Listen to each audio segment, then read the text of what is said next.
کیا شاگرد اچھا لگتا ہے استاد کی تعلیم کو ڈسکس کرتا؟ اور وہ کبھی ڈسکس کرے تو استاد کو یہ اچھا لگے گا؟ یہ آپ کسی بھی مہذب معاشرے میں کبھی یہ کام کر کے دیکھیں، یہ تکلیف کا باعث ہے۔ لیکن میں کس طرح یہ بات عرض کروں کہ لوگ امتی ہو کے نبی پاک کا علم شریف ڈسکس کرتے ہیں،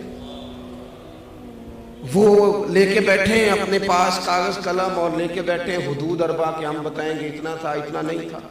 یہ شکوک پیدا کیے گئے، شکوک کمزور کرنے کی کوشش کی گئی تاکہ کسی طریقے سے جتنی چیزیں آج دنیا میں لانچ کی گئی ہیں یہ صرف شکوک پیدا کرنے کے لیے، تاکہ خالی ذہن لوگوں کے دلوں میں آپ مانے نہ مانے۔ میں جتنے لوگوں سے ملتا ہوں میں تجربے سے کہہ سکتا ہوں کہ ایک بڑا طبقہ ایسا ہے جسے صرف مشکوک بنایا گیا ہے، جسے صرف ڈسٹرب کیا گیا ہے ذہنی طور پر۔ وہ لوگ جو بڑے محبت سے بڑے شوق سے کوئی درود شریف پڑھ رہے تھے، انہیں آگے کہا گیا یہ والا تو پڑھنا ہی نہیں چاہیے، وہ کب سے پڑھ رہا تھا۔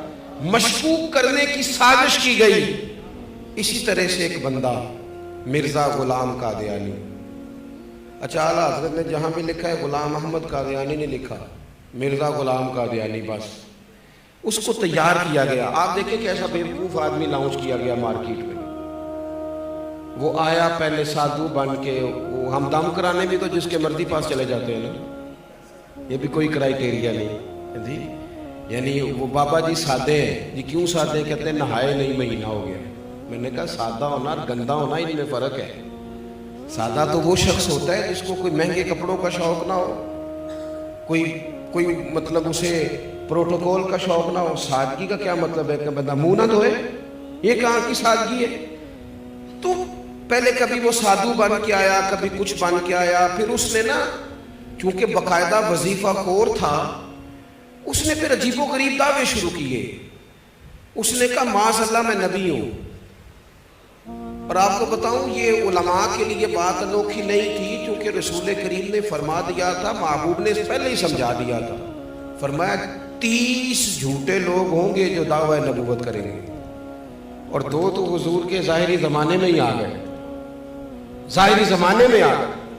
تو یہ حضور نے، اب اس نے کیا کیا؟ اس نے کہا میں نبی ہوں، پھر عجیب و غریب تعویلات کرنے لگا۔ وہ لوگ ڈھونڈ کے لاتے ہیں نا چیزیں اپنی مرضی کی، آپ جس کے پاس بھی جائیں وہ دلیل رکھتا ہے، جس کے پاس بھی جائیں وہ کوئی نہ کوئی اس کے پاس کہانی ہوتی ہے، سٹوری ہوتی ہے۔ وہ تو ابو جہل بھی کہا کرتا تھا کہ دیکھو جی اچھے بھلے رہ رہے تھے، اور یہ انہوں نے ایک بھائی کلمہ پڑھ گیا، دوسرا پڑھتا نہیں، گھر میں لڑائی شروع ہو گئی۔ کہانی تو اس کے پاس بھی تھی نا۔ وہ یہ بھی کہتا تھا دیکھو جی ہمارے باپ دادا کو کہتے ہیں وہ گمراہ تھے، حالانکہ وہ تھے گمراہ۔ تو کہانی تو کوئی نہ کوئی اپنے دفاع کے لیے سب نے بنائی ہوئی ہوتی ہے معاذ اللہ۔ اس نے جب کہا میں نبی ہوں تو وہی لوگ میدان میں آئے جو ہمیشہ آیا کرتے ہیں، وہی لوگ آئے، علماء ربانی جی، مارے کھائیں، جیلیں کاٹی۔ مولانا نیازی کو تکلیف ہوئی، کئی مہینے جیل میں رہے۔ حضرت سید خلیل شاہ صاحب علامہ ابو الاسناد صاحب کے بیٹے جیل میں گئے، 20 درجنوں علماء پابندے سلاسل ہوئے۔ اور جب اس کے گرد گھیرا تنگ ہوا تو تعویلات کرنے لگا، کہنے لگا نہیں میں تو ذلی نبی ہوں، میں تو امتی نبی ہوں۔ بھئی یہ کون سی نئی تعریف تم نے گٹھی کی؟ اپنے لوگوں کو سمجھانے کے لیے، قائل کرنے کے لیے، آپ میری بات کو سمجھیں اچھے طریقے سے۔ ایک بڑی عجیب بات ہے دنیا کے اندر کہ لوگ کہتے ہیں یار یہ تو ان کے گھر کا آدمی ہے، یہ گھر کا آدمی آ کے یہ بات کہہ رہا ہے تو یہ تو نہیں غلط کہہ رہا ہوگا۔ ان لوگوں نے یہ کیا کہ اسلام کا لبادہ اوڑھ کے جب یہ کہنا شروع کر دیا نا کہ حضور آخری نبی نہیں، معاذ اللہ، تو انہوں نے ایک دروازہ کھولنا چاہا، ایک نیا شک پیدا کرنا چاہا۔ وہ جو امت حضور سے وابستہ ہو گئی تھی پوری طرح، ان کے ذہنوں کو منتشر کرنا چاہا، ایک نیا دروازہ، تاکہ جس کا جی چاہے وہ اندر آ جائے، جس کا جی چاہے وہ اندر آ جائے۔ اب ضروری تھا کہ ان لوگوں کی علماء نے حکم شرعی بیان کر دیا تھا، اعلیٰ حضرت نے بہت پہلے لکھ دیا تھا کہ یہ کافر ہے بلکہ مرتد ہے، اور فاضل بریلوی نے یہ فتویٰ دیا کہ جو اس کے کفر میں شک کرے، آپ کی توجہ ہے میری بات پر، جو ان کے کفر میں وہ بھی کافر ہے۔ اس لیے کہ جس طرح اعلیٰ حضرت فرماتے ہیں جس طرح اللہ کو اللہ ماننا، صمد ماننا، بے نیاز ماننا، لم یلد ولم یولد ماننا ضروری ہے، یہ جملے ہیں، فرماتے ہیں اسی طریقے سے نبی پاک کو آخری نبی ماننا بھی ضروری ہے۔ اور جو آیت میں نے قرآن مجید کی پڑھی، ما کان محمد ابا احد من رجالکم ولکن رسول اللہ وخاتم النبیین، فرمایا محمد صلی اللہ تعالی علیہ وسلم مردوں میں سے کسی کے باپ نہیں، ہاں وہ اللہ کے رسول ہیں اور نبیوں میں سب سے آخری ہیں۔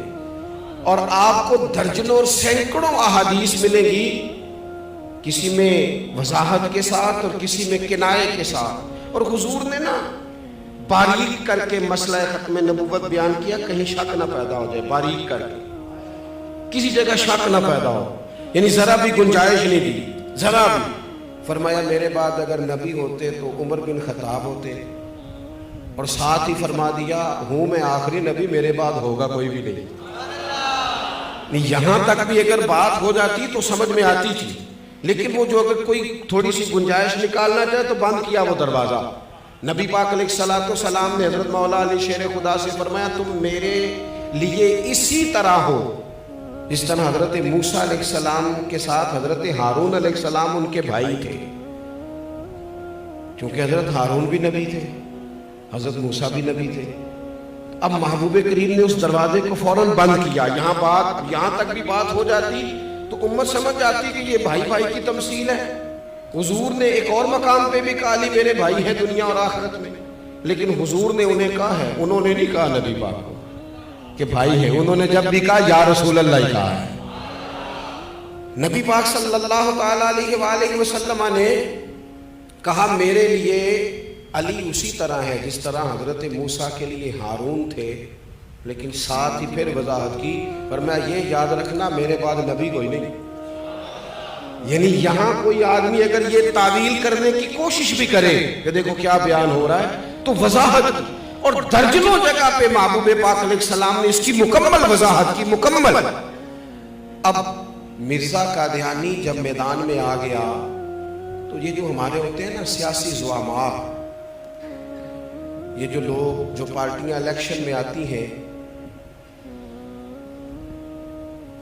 میرے دادا جی کہا کرتے تھے کہ فیصلہ ہمارے ہیں نا پنجاب میں پنچایت ہوتی ہے، اب تو خیر ختم ہو گیا معاملہ، پنچایتیں ہوتی تھی تو سرپنچ صاحب چودھری صاحب بھی فیصلہ کر دیتے تھے۔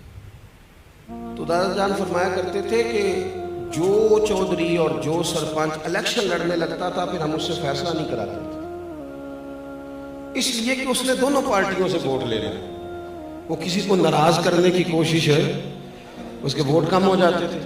ہم اس سے فیصلہ نہیں کرایا کرتے تھے، ہم وہ والا سرپنچ ڈھونڈتے تھے کہ جو فیصلہ تو کرے لیکن اس لالچ میں نہ پڑے کہ اگر میں نے فیصلہ کسی کے خلاف کر دیا تو پھر وہ مجھے ووٹ نہیں دے گا۔ سیاسی زعماء کا یہ مسئلہ ہوتا ہے کہ انہوں نے لینے ہوتے ہیں ووٹ، کسی کمیونٹی کو ناراض نہیں کرنا چاہتے، یہ چاہ نہیں رہے تھے کہ ملک کے اندر قادیانیوں کو اقلیت قرار دیا جائے، چاہتے نہیں تھے سیاسی زعماء، اللہ ماشاءاللہ کچھ اچھے لوگ بھی ہمیشہ ہوتے ہیں، چاہ نہیں رہے تھے۔ پھر علماء کو جدوجہد کرنی پڑی۔ میں چھوٹا ورکر ہوں دین کا، شاید جتنے لوگ کام کر رہے ہیں ان سے سب سے چھوٹا میں ہوں، اور یہ عاجزی کے طور پر نہیں کہتا، میرا یہ حسن ظن ہے کہ میں نے زندگی میں بڑے بڑے مخلص لوگ دیکھے ہیں، جب ان کا کام ہم دیکھتے ہیں تو محسوس ہوتا ہے کہ واقعی ہم لوگ کمزور ہیں، ہمیں بہت کام کرنا چاہیے۔ آج بڑے وسائل ہیں، اپنی بات پہنچانا بڑا آسان ہے، لیکن جب پلٹ کے وہ زمانہ دیکھتے ہیں نا جب یہ مشترکہ تھا، ہندوستان پاکستان حکومت انگریز کی تھی اور قادیانی کے خلاف تحریک چلانی تھی، تو کتنی جد و جہد کرنی پڑی اعلیٰ حضرت فاضل بریلوی، کتنی کوشش کرنی پڑی پیر جماعت علی شاہ صاحب کو، اور شہزادے ہیں حضور غوث پاک کے پیر میرے علی شاہ صاحب۔